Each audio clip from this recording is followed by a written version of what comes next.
gelem lungone dromența maladile bacale romența. Tout le monde se sert au passage. À chaque fois que quelqu'un a envie d'un verre de thé, il se sert un petit concentré de thé, il rallonge avec l'eau qui est dans la bouilloire. On y coupe toujours des fruits de saison qu'on laisse macérer dans le thé bouillant. Quand j'étais enfant, j'ai plusieurs fois assisté à ces veillées nocturnes.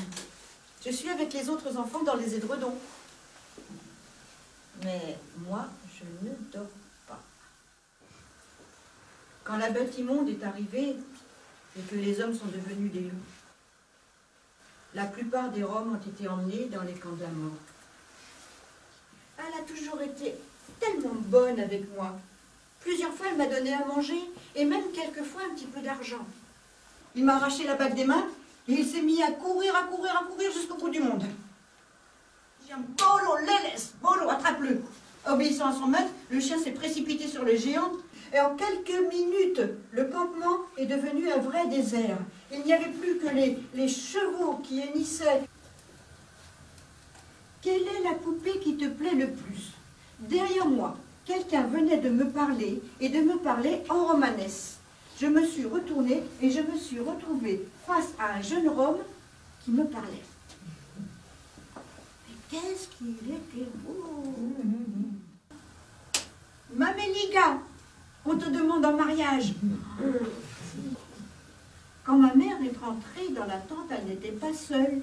Elle était entourée par des femmes de la famille d'Iglouchka. Et elles étaient toutes souriantes et elles chantaient. Et ma mère m'a dit, Mameliga, ton père vient d'accepter de te donner en mariage. Alors là, je me suis détournée et j'ai pleuré pour de bon. J'ai entendu un grondement immense, comme si c'était un tremblement de terre. Et quand j'ai baissé les yeux, j'ai vu la chose extraordinaire. La terre s'était refermée sur Iglouchka. Il ne restait plus que sa main qui dépassait pour demander encore quelque chose.